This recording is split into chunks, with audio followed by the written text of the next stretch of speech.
민주당 내에서 이재명 의원 제2의 방탄 논란이 일었던 권리당원 전원 투표 우선 조항이 최종 관문인 중앙위 투표에서 부결됐습니다.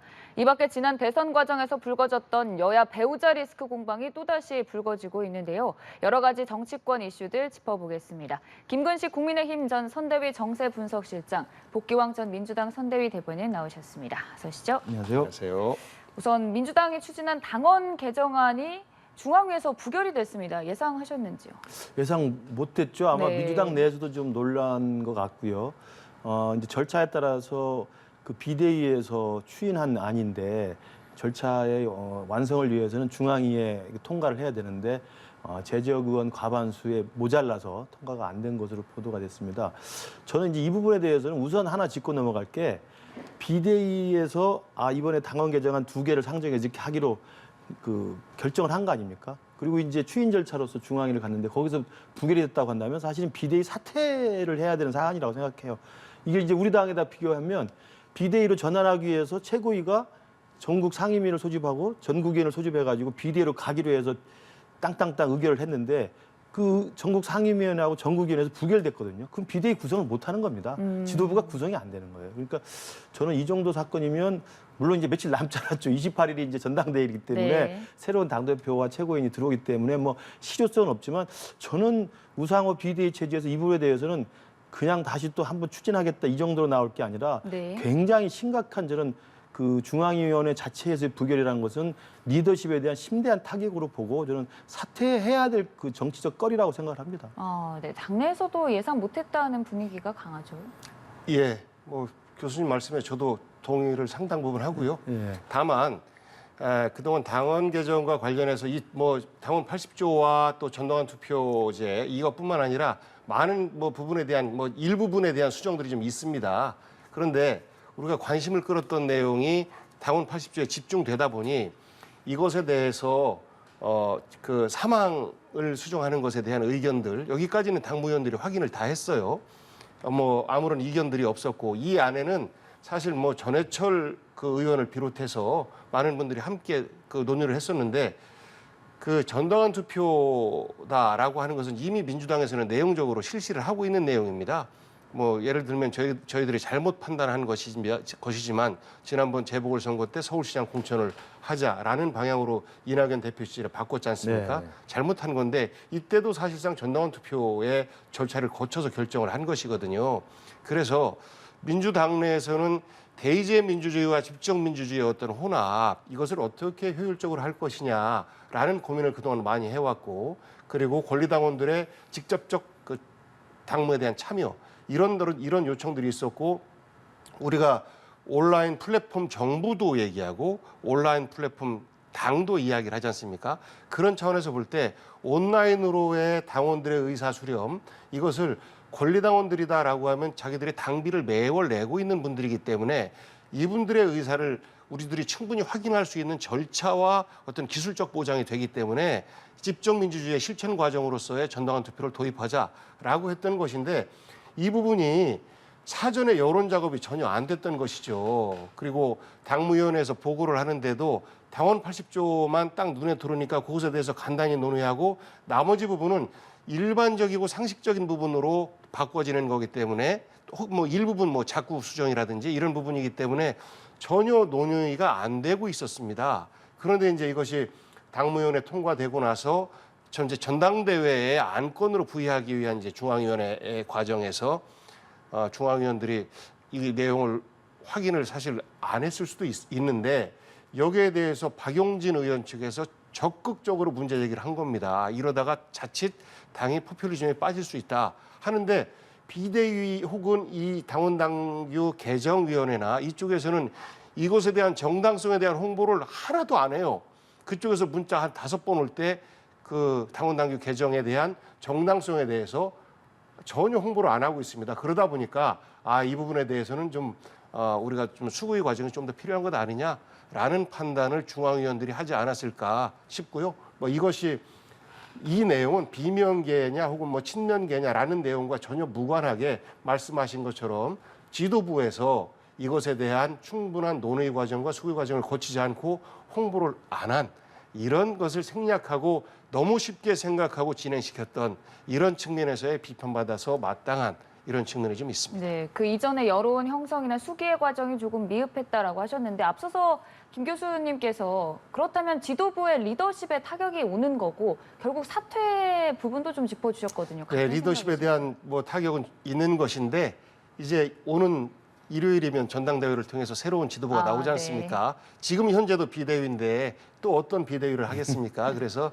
그것에 대해서 우리 뭐 당원들께서도 이해를 해주시지 않을까 싶습니다. 일단 당장 내일 다시 또 중앙위에 재상정하겠다는 방침을 밝혔지 않습니까? 네. 그러면 이젠 뭐 부결이 되는 게 아니라 바로 통과되는 거라고 그렇습니다. 다른 부분에 대해서는 이미 다 합의가 된 부분이고 당원 80조에 대해서도 합의가 다 된 부분이고 이 부분에 대한 박용진 의원 측의 어떤 문제 제기나 이 부분도 없는 거 아니겠습니까? 그래서 다 합의가 됐는데 다만 전당원 투표가 현재 지역위원장들의 어떤 그 힘, 이것을 받쳐주고 있는 대의원 제도, 이것을 무력화시키는 것 아니냐라는 데 있어서 그 집정민주주의의 어떤 단점들 이런 부분에 대한 주장을 이제 박용진 의원 쪽과 또 일부분에서 좀 하고 있는 것인데 여기에 대해서는 저는 토론의 부족이지 옳고 그름의 문제는 아니고 이것을 어떻게 기술적으로 조화롭게 우리가 채택을 하느냐 이거라고 봐요. 그래서 정당에서 먼저 집정민주주의적 요소를 우리가 채택을 하고 나면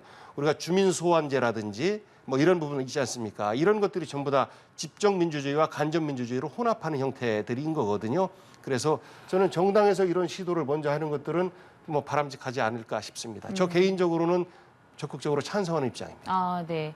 근데 이렇게 재상정하는 것을 두고 비명계 의원들은 곧바로 비판의 목소리를 냈는데 뭐 일사부재리 원칙의 위배다. 근데 앞서서 뭐 대변인께서는 친명 대 비명 간의 이 대결 구조로 보지는 않았으면 좋겠다고 하셨거든요. 다른 생각이실 것 같습니다. 저도 일사부재리 원칙에 따르면 이걸 서둘러서 지금 8월 28일 전당대회 앞두고 네. 그러면 당원 80조만이라도 다시 올려가지고 또 재상정해서 통과를 시키자고 하는 것은 좀 지나치게 제가 볼 때는 서두르는 느낌이고 특히나 그 당원 80조는 우여곡절을 겪어서 상황을 손보는 것으로 해서 절충안이 나오긴 했습니다만 또 일각에서는 여전히 이재명 후보의 이제 사법 리스크 방탄용이라는 논란이 있지 않습니까? 그렇기 때문에 저는 절차적으로도 제가 알기로는 아마 이 중앙위원회를 다시 소집하려면 5일 동안의 5일 전 공고 기간이 있어요. 그러니까 내일 당장 하는 거 사실은 공고 기한을 지금 무시한 절차로 지금 진행을 하는 거거든요.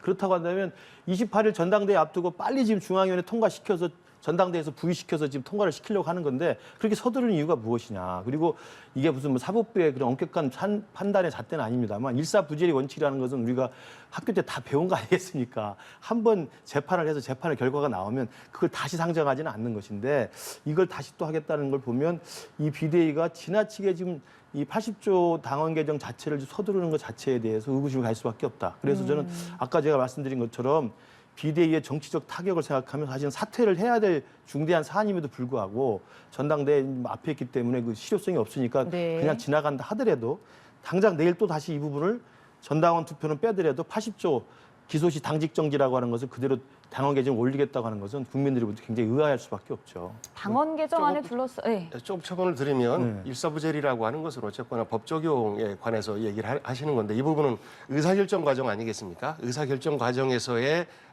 일종의 미흡한 부분 이런 부분에 대해서는 뭐 저도 동의를 좀 하고 그 당원 80조하고 이 두 가지만 있는 게 아니고 조금 전에 말씀드렸듯이 상당 부분 일부분 개선을 좀 하고요. 특히나 강령 부분에 대해서 굉장히 구체적으로 나열적으로 소설되어 있는 강령을 단순하게 정리하는 이런 것들도 다 포함되어 있기 때문에 이것을 이번에 상정하지 않고 그냥 넘어간다라고 하면 당원 개정을 또 당원 강령 이 부분에 대한 개정 절차를 또 밟아야 되니까 이 부분에 대해서는 너무 낭비가 심한 것 아니냐라고 해서 전당원 투표제, 그러니까 권리당원 내 투표에 대해서는 좀 더 수의 과정을 거치고 뒤로 밀어놓고 나머지 동의되고 합의된 부분에 대해서는 이번 전당대회를 통해서 통과를 시키자라는 것이라서 이 부분은 뭐 일종의 운영의 묘라고 이렇게 받아주시면 될 것 같습니다.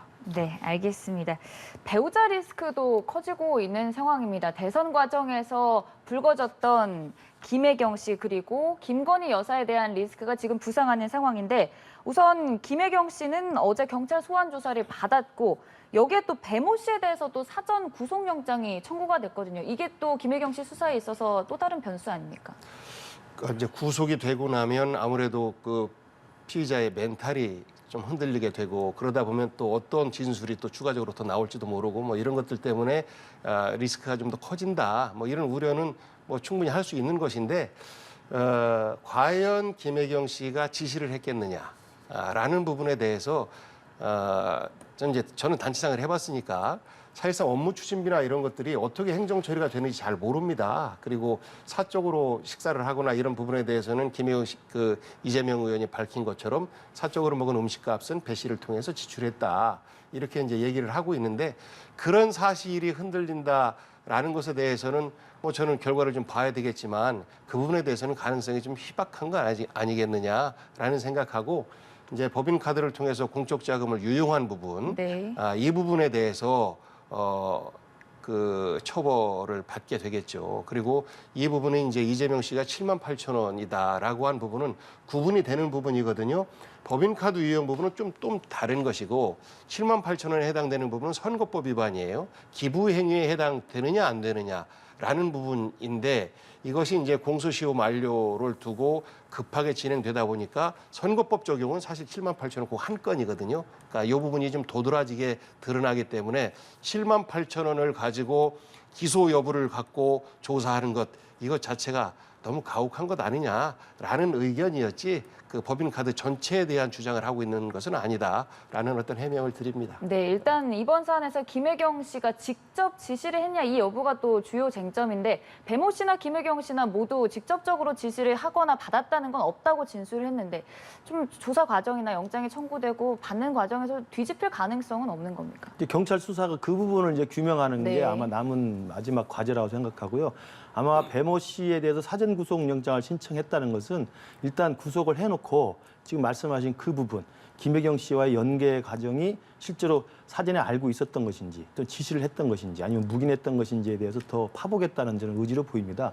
근데 지금 설명하신 것처럼 이게 7만 9천 원 사건이 따로 있고 이제 법인카드로서 이제 뭐 샌드위치, 초밥, 소고기 뭐 많이 알려진 것처럼 이런 사적 그 식사 비용을 이제 결제했던 게 사건이 있는데 7만 8천 원 사건은 논외로 치더라도 제가 볼 때 이 경기도청 공무원이 경기도청 법인카드로 경기도지사의 배우자의 사적 식사 비용을 배달까지 해가면서 갖다 드렸고 그것을 법인카드로 썼다는 것이 지금 문제가 되는 것인데 저는 이 부분을 김혜경 씨가 몰랐다는 이재명 의원의 그 입장은 저는 국민들의 수준에서 볼 때는 전혀 납득이 안 된다고 생각합니다.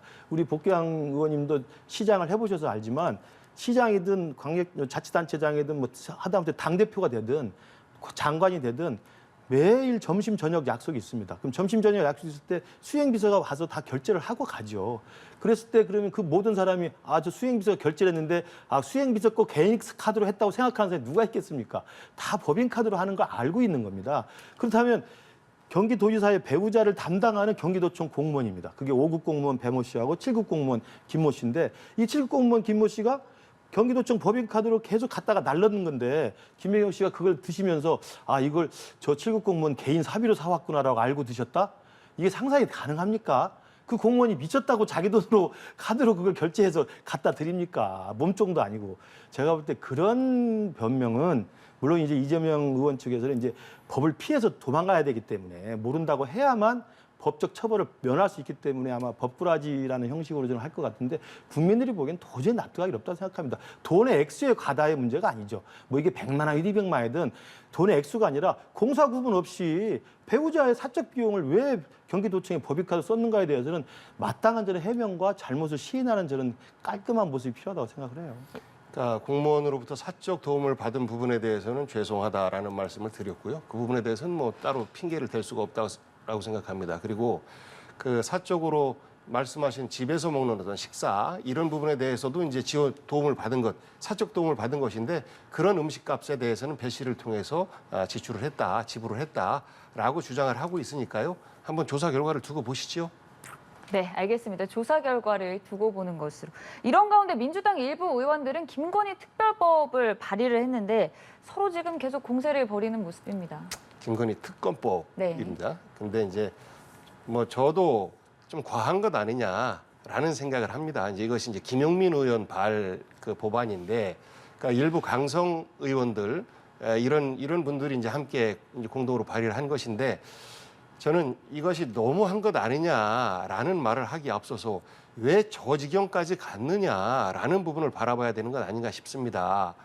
김건희 여사가 사실상 김혜경 씨보다 더 많은 리스크와 의혹을 가지고 선거에 임했었고 그렇기 때문에 선거 동안 전혀 처음부터 끝까지 제대로 나오지도 못했고 그리고 나서 당선되고 난 이후에는 선거 때 보였던 모습과는 영 다르다는 말씀이죠. 그리고 취임식 때 본인의 지인들, 본인 관계자들 특별 초청을 하고 보수 유튜버들 이분들도 그 여사의 몫으로 초청을 하고 그 초청자 가운데서 관저 공사도 하고 대통령실 공사도 하고 이런단 말이죠. 그리고 그분들이 과거에 코바라 콘텐츠 후원자로도 활동했었고 그리고 지금 대통령실 내에 김건희 여사의 추천으로 얼마나 많은 사람들이 들어와 있는지에 대해서 전혀 확인되고 있지 않습니다.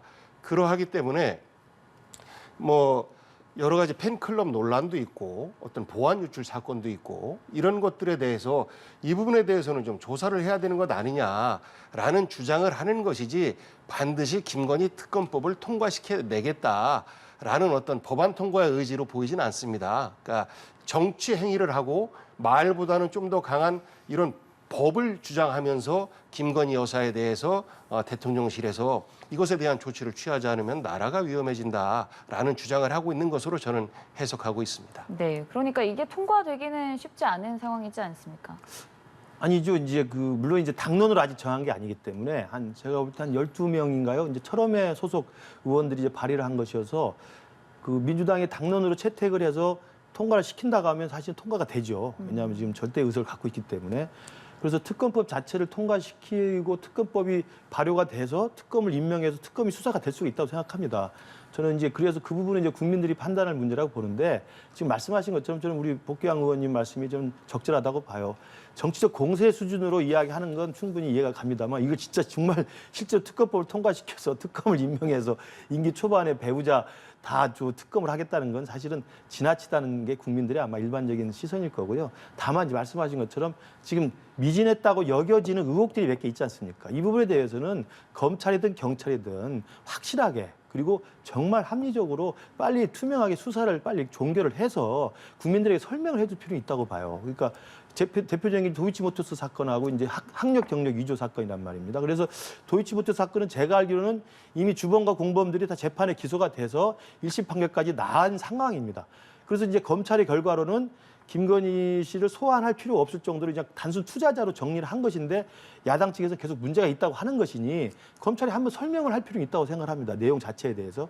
그리고 학력 경력에 대해서 이제 경찰 수사가 진행 중인데 이 부분은 아시겠지만 선거 과정 중에 김건희 씨가 실제로 나와서 본인이 좀 돋보이기 위해서 과시하기 위해서 이렇게 좀 부풀렸다라고 시인한 적이 있지 않습니까? 그러면 그 시인한 학력과 경력이 법을 위반한 것인지 법적 처벌을 받을 만한 것인지 아니면 용납한 가능한 것인지를 지금 경찰 수사 결과를 빨리 좀 저는 냈으면 좋겠고 그 과정에서 저는 김건희 씨도 경찰 수사에 적극 협조를 해서 이 부분에 대해서는 더 이상의 좀 분란이 없도록 설명을 해주는 게 필요하다. 그리고 그런 부분이 다 종결이 된 다음에도 만약에 야당이 보거나 국민들이 봤을 때 이거 뭔가 숨기는 게 있다라고 하면 그때는 이제 특검법을 이야기해도 좀 납득이 됩니다만 지금 당장 특검법을 이야기하면 아마 민주당 내에서도 상당히 후폭풍이 클 거라고 우려할 거예요. 네. 그러니까 정치적 공세라고 보시는 게 맞는 것 같고요. 그렇죠. 네. 그다음에 김건희 여사에 대한 합격력 의혹에 대해서 어느 언론에서는 경찰에서 불송치 결정을 했다라는 이야기가 나오고 있어요. 그래서 저는 과연 우리 국민들이 이거를 공정하다고 볼 것이냐. 승자에 대해서는 한없이 자애롭고 패자에 대해서는 이렇게 가혹하고 저는 이 부분이 향후에 윤석열 대통령이 국정을 운영해 나가는 데 있어서도 굉장히 짐이 될 것이라고 생각해요. 국민대 논문도 똑같은 거 아니겠습니까? 계속해서 후폭풍이 나오고 있고 내 논문이 도용당했다라고 주장하고 있는데도 불구하고 국민대에서도 이거에 대해서 해명을 사실 회피하고 있는 이런 내용들이라 저는 이런 과정 자체가 윤석열 대통령 말씀하신 것처럼 공정하게 정의롭게 진행되었으면 좋겠다라는 바람을 또 다시 한번 말씀드립니다. 네, 이런 상황에서 윤석열 대통령의 일정이 김건희 여사의 팬클럽을 통해 공개됐다는 사실이 또 논란입니다. 그러니까 대통령실의 내부 일정이 팬클럽을 통해서 공개됐다. 더 나아가서 강제 해산해야 된다. 네. 이런 얘기까지 나오고 있거든요. 좀 심각한 일이죠. 정말 사실 대통령 배우자에 대한 팬클럽이 있는 것도 사실은 이례적인 전상입니다. 팬클럽은 대개 연예인들 중심으로 있는 거 아니겠습니까? 근데 그 팬클럽이라는 모임에서 대통령의 일정 자체가 미리 공개되지도 않았는데 며칠 전에 지금 올려가지고 사실은 다 알게 된 상황이라서 잘 아시지만 우리 저 청와대 근무를 해보셔서 잘 아시지만 대통령의 동선은요. 경호처가 뭐 철저하게 보안으로 하지만 기자들한테 미리 알려도요. 대통령이 도착하기 전까지 엠바고를 해서 절대 알리지 않습니다. 그건 보안상 그렇게 돼 있는 거거든요. 굉장히 중차대한 국가의 기밀 중에 하나이기 때문에 그런데도 불구하고 대구 어디 땡땡 시장에 간다고 며칠 전에 그걸 올리는 상황이 생기면 그 올리는 사람이야 뭐 내가 용산 대통령실에 끈이 있다 나는 굉장히 가까운 사람이야 과시하려고 했는지 모르겠습니다만 그것이 유출된 경위가 과연 어떤 것인지 누가 대통령실에서 그걸 그 사람에게 전달했는 건지 그 사람은 어떻게 알았는 것인지 저는 이번 기회에 확실하게 내부 감찰이나 조사를 통해서 발본색원을 해야 된다고 생각을 하고요. 이참에 뭐 홍준표 시장도 이야기를 했습니다만 팬클럽은 자진해체를 해야 된다고 생각합니다. 팬클럽의 본래 뜻은 뭡니까? 자신이 좋아하는 그 팬클럽을 대상인 연예인이든 아니면 그 사람에 대해서 진정으로 그 사람을 지지하고 응원하고 격려하기 위해서 만든 게 팬클럽 아니에요? 연예인들이 그렇게 하는 거 아닙니까? 근데 지금 김건희 여사 팬클럽이라는 건희사랑이라는 이 팬클럽은 김건희 여사를 위해서도 해악만 끼치고 있는 거예요. 그 전에 팬클럽 회장이라는 사람의 그 구설수에 올려가지고 입에 담지 못하는 이야기를 하고 다니질 않나. 그리고 사전에 누출돼서는 안 될 자료들이 누출돼가지고 거기에 올라가질 않나. 이게 팬클럽이 도저히 해서는 안 될 일이라고 생각을 합니다. 오히려 팬클럽이 자기들의 팬이라고 자처하는 그 김건희 여사에게 누를 끼치는 거거든요. 저는 자진해체가 마땅하다고 생각합니다. 네, 이런 가운데 김건희 여사는 수해복구 피해 현장에서 봉사활동을 하기도 했는데 이렇게 팬클럽 등 김건희 여사 관련된 논란이 지속되는 상황에서 어떻게 좀 돌파를 해나가면 좋을까요? 김건희 여사가 수해복구 현장에 가서 사실 보도자료 안 내고 나중에 이제 뒤늦게 미담 사례로 이렇게 말씀을 하시는 것 같은데 다 묻히게 됐죠. 이런 팬클럽들의 이런 행태 때문에. 그런데 그 팬클럽들이 어떻게 그런 일을 할 수 있었겠느냐. 김건희 여사가 최고야. 실세야. 이런 인식들이 있고 약간의 정치적 위험성을 감수하고라도 이것을 딱 알려지면 내가 실세야. 그 자료를 정보를 준 사람 내가 실세야. 라는 것을 자랑하고 싶은 전형적인 호가호위고 팬클럽이 아니고 김건희 여사의 위세에 들러붙은 호가호위하는 사람들이 거기에 있는 것 아니냐라고 생각을 해서 이것이 임의단체인데 이것이 뭐 반국가 단체라면 강제 해산이 가능하겠지만 강제 해산은 불가능할 것처럼 보이고 스스로 해체를 해서 본인들이 좋아하시는 분 일 편하게 할 수 있도록 도와줬으면 좋겠다라는 생각을 좀 가져봐요. 그리고 저는 그 서문시장 행사가 어떻게 진행될지 안 될지 모르겠습니다만 상식적으로는 이렇게 보안이 누출됐을 때는 그 행사를 취소하는 게 맞습니다. 그런데 만약 이것을 그냥 강행한다라고 했을 때는 또 다른 논란을 불러일으킬 가능성이 매우 높습니다. 네, 이제 당내 상황도 조금 짚어보도록 하겠습니다. 국민의힘은 오늘부터 1박 2일로 윤석열 정부 첫 연찬회가 열리는데요. 관련해서 어떤 논의들이 이루어질 것으로 보이나요? 우선 지금 집권 여당으로서 윤석열 정부의 임기 초반임에도 불구하고 국정의 뒷받침을 전혀 못하고 있죠. 당내 분란이 워낙 지금 오랫동안 가고 지금 심하기 때문에. 그래서 아마 오늘 내일 1박 2일 연찬회에서는 당내 갈등, 당내 분란을 어떻게 해결할 것인가. 이미 이제 이왕에 비대위가 지금 출범을 했기 때문에 이 비대위를 중심으로 어떻게 이 당내 내용을 수습할 것인가를 아마 논의를 할 것으로 보이고요. 그와 관련해서 이제 해결해야 될 문제들이 있지 않습니까? 비대위에서 지금 해결해야 될 문제가 당내 어떤 그 갈등들 봉합하는 문제뿐만 아니라 전당대회를 언제 할 것인지, 그리고 비대위 성격을 어떻게 할 것인지, 이런 비대위의 존속 기간이 언제까지인지 이런 부분에 대해서 지금 전혀 결정된 바가 없기 때문에 오늘 연찬회에서 아마 허심탄회하게 이야기를 할 것으로 보이고 모르겠습니다. 대통령이 직접 참석을 할지 안 할지 모르겠습니다만 지금 중요한 것은 당을 빨리 추스리고 당이 윤석열 정부와의 긴밀한 당정 관계를 다시 정상화시켜서 대통령의 국정 운영에 뒷받침이 될 수 있는 믿음직한 아마 여당으로서의 모습을 찾는 게 제일 중요하다고 생각합니다. 네, 알겠습니다. 민주당에서는 지금 한동훈 법무부 장관에 대한 탄핵 얘기가 나왔습니다. 그 배경이 어떻게 되나요? 그 부분도 조금 전에 특검법 말씀하신 것처럼 탄핵 이야기를 하신 분 또 김영민 의원 아니겠습니까? 아무래도 이제 그 한동훈 장관과의 각을 세우고 서로 생각이 좀 많이 다르기 때문에 이런 주장을 하고 계신 것인데 저는 일부 한동훈 의원의 그런 행태, 좋지 못한 태도 이런 부분에 대해서 문제를 강하게 하는 것이다. 실제 탄핵으로까지 연결될 상황은 아직은 아니다라는 생각을 하고 있고 그것에 대해서 많은 민주당 의원들도 뭐 생각을 같이 합니다. 다만 한동훈 장관이 국회를 대하는 태도 이 부분에 대해서는 정말 여야를 떠나서 문제의식을 함께하고 있는 것 아닌가 싶어요. 그러니까 그분이 본인들의 지지층들한테는 박수 받고 꽃도 받고 이러고 있지만 결국은 일부 몇 명이서 하는 것이거든요. 그것에 대해서 정신을 빼앗기면 결국 큰 것을 놓치게 될 수밖에 없다라는 충고를 드리고 싶고 어떤 분들은 그렇게 얘기합니다. 의원들이 수준에 맞는 질문을 해야 한동훈 장관이 거기에 대해서 그 수준에 맞게 대답을 하지라고 얘기하는데요. 의원들은 의원 개인일 수도 있겠습니다만 그 전에 국민의 대표로 국민을 대신해서 질의하는 겁니다. 한동훈 장관의 상식에서 이해할 수 없는 질의를 한다 하더라도 그 부분만큼 생각을 갖고 있는 국민들이 있기 때문에 의원들이 질의하는 것이거든요. 그러면 겸손하게 그 생각에 대해서 본인의 논리대로 뭐 정중하게 반론을 내든지 양해를 구하든지 이렇게 하는 것이 상식이에요. 국민의 질문에 정부가 겸손하게 답변하는 것 이것이 국회에서 국무위원들이 국회를 대하는 태도이어야 되는데 그날 한동훈 장관이 보여준 모습은요 사실 의원 모습이었어요. 상대당 의원의 발언에 대해서 함께 시비 걸고 하는 것. 상임위원장께 아니 그 최강욱 의원이 위원장님 저런 태도 그냥 두실 겁니까? 라고 하니까 위원장님 이런 질문 그냥 두실 겁니까?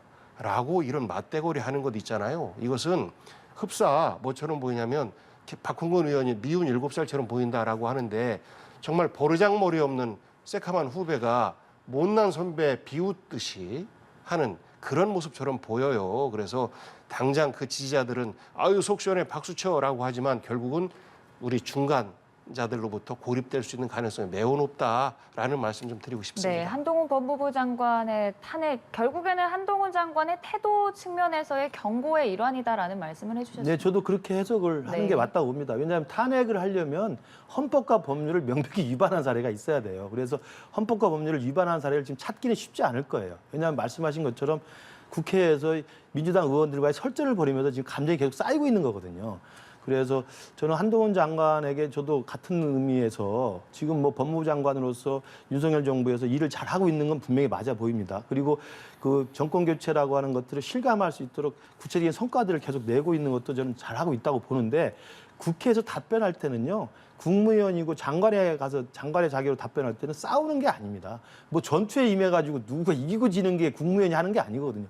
국가의 국무위원으로서 국민의 대표인 국회의원의 질문에 알아듣기 쉽게 설명을 드리는 자리예요. 그러니까 어떻게 하면 자기가 정당하고 올바르면 차분하게 설명을 하면 되는 것이지 그때 1대1로 거의 쌈딱처럼 싸우는 것은 제가 볼 때 일부 지지자들한테 속 시원하게 보일지 모르지만 제가 볼 때는 국민의힘에게도 도움이 별로 안 됩니다.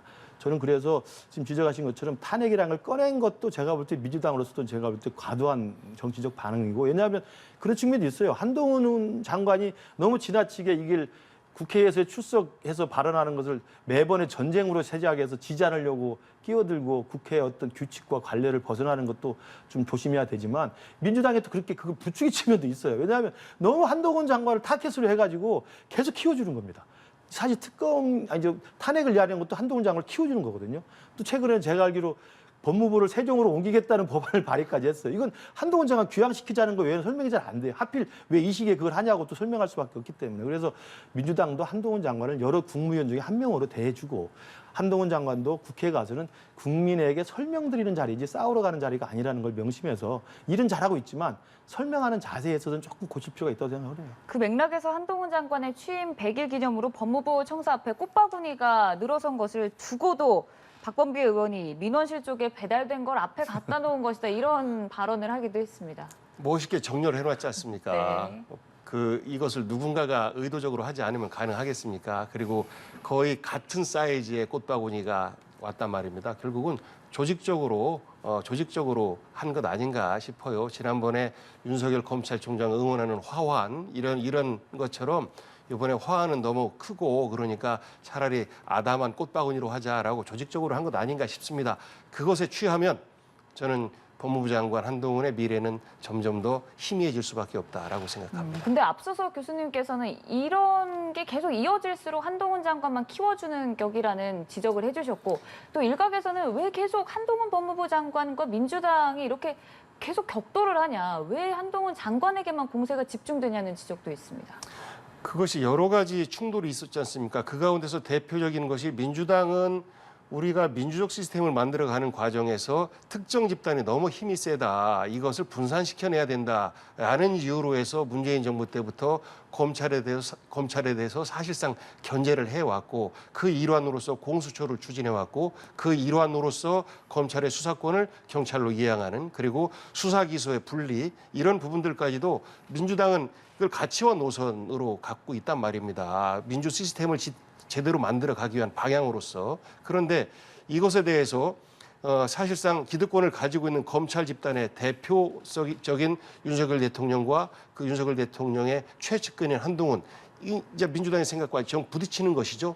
또 뭐 몇 개의 어떤 사건들도 있었고 그러하기 때문에 기본적으로 가치의 충돌적 측면이 크다. 이 부분은 서로 감정적 싸움을 할 것이 아니고 어떻게 가는 것이 대한민국의 공동체 시스템을 좀 더 민주주의로 민주화시키고 그리고 국민을 주인으로 만드는 시스템으로 만들 것이냐라는 측면으로의 깊은 토론과 오랜 어떤 논의 과정들이 필요한 것이고 때때로는 이것이 충돌로도 나올 수 있는 것인데 이것을 감정적인 대립과 국무위원이 의원 개개인들과 감정적인 대립을 하는 모습으로 연출되는 것 이런 것들은 사실상 정부에 대한 불신과 더불어서 정치권 전체에 대한 또 국회에 대한 불신도 함께 가져오는 것이기 때문에 그동안의 우리 관례상 아무리 의원들이 억지 발언을 하고 나의 생각과 우리 정부의 생각과 영 다른 주장을 한다 하더라도 그런 주장이 있다라고 들으면 되는 거예요. 그런데 여기에 대해서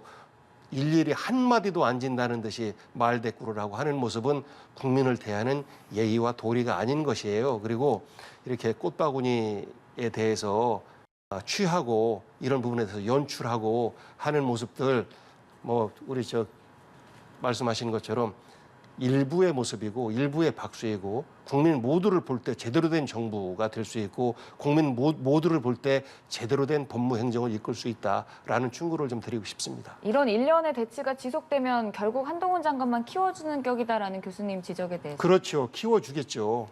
그 민주당에서도 좀 안 했으면 좋겠어요. 그런데 이렇게 키워주면 나중에 한동훈 장관이 대성할까요? 그렇지 못합니다. 극히 일부분에 대한 대표성만 가지고 결국은 황교안 전 대표가 당의 노선을 극단으로 치닫게 이렇게 이끌어갔잖아요. 결국은 그것에 대한 결과가 뭡니까? 지금 별로 흔적도 안 남았지 않습니까?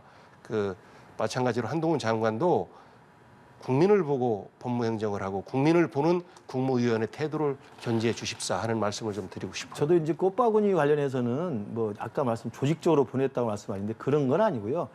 경양각지에서 이제 자발적으로 보내고 한동훈 장관이 이제 잘한다, 격려하고 이제 응원하는 의미에서 보낸 것으로 보이는데 그것에 취하지 말라는 말씀은 저도 동의합니다.